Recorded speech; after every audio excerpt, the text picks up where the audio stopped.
So what's the deal with traveling, right? Traveling or renting a car. I've done it so infrequently that I can't believe how expensive it is to do it.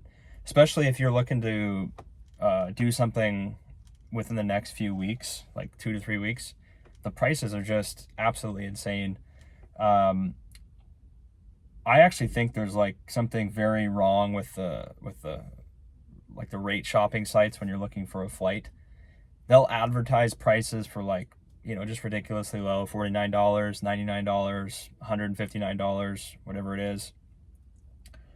And they don't tell you that those flights have, you know, you can be flying on a 3 hour flight, from Seattle to Vegas, or like a 2 hour flight, 2.5 hour flight. Uh, you might stop in two other places. You might go to like Los Angeles and then Salt Lake City or something, right? And if you have any carry-on stuff, they're going to charge you for that as well. So it's not even a check bag anymore. I think you can bring like a laptop bag. Anything bigger than that, even like a common backpack, they're charging $50 to, even up to like $100 or more just for bringing on like that bag.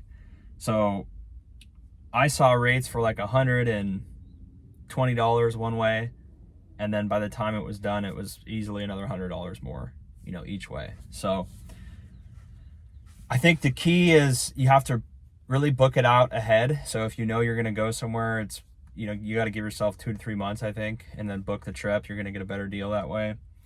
But it's just very misleading. All these price sites like Expedia and Orbitz and Priceline, all these sites that aggregate all these different deals, and then uh, it's just very confusing as a consumer because there's so many options and you don't necessarily know what you're paying for all the time, and there's hidden fees.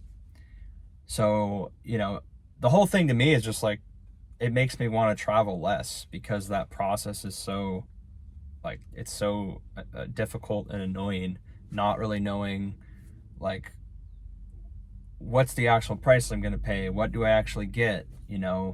uh, I didn't even include any hotels, but if you include the hotels, right, there's a lot of hidden fees with hotels that you don't necessarily know until you're like to the point where you're paying for it. And then also, like, I was looking at doing like renting a car on Turo, and I had done it once before. I rented a Tesla Model 3. I paid like around $500, $450 for 4 days, I think, and I drove it a good amount. But now the rate was like $43 a day, and I was going to get it for, I don't know, 7 days maybe. The advertised price was, like $350 or something very close to that. By the time I got to the page, because I'm like, oh, 350, that seems, that's more than I would like to pay, but it's a Tesla, it's going to be fun. I can drive it around. And by the time I got to the checkout page, it was like $580. So there was a bunch of fees that weren't included in the initial offering that you get there, right? Hidden insurance fee, hidden convenience fee, taxes, all these other fees of using the app, right? So it ends up being like, that's almost 100% more. It's like 60 to 80% more than what the advertised rate is. So as a consumer, like, I was gonna do it at the price that they offered me. I was like, it's kind of more money than I'd want to spend, because then once I use the car, the money's gone, right? I don't really get any residual value other than the experience. But paying $600 for that when I thought it was going to be like $350 is, I mean, that's a significant increase. And they do that on like a lot of things, right? Traveling, flights, hotels, renting stuff, using any of these apps. There's all sorts of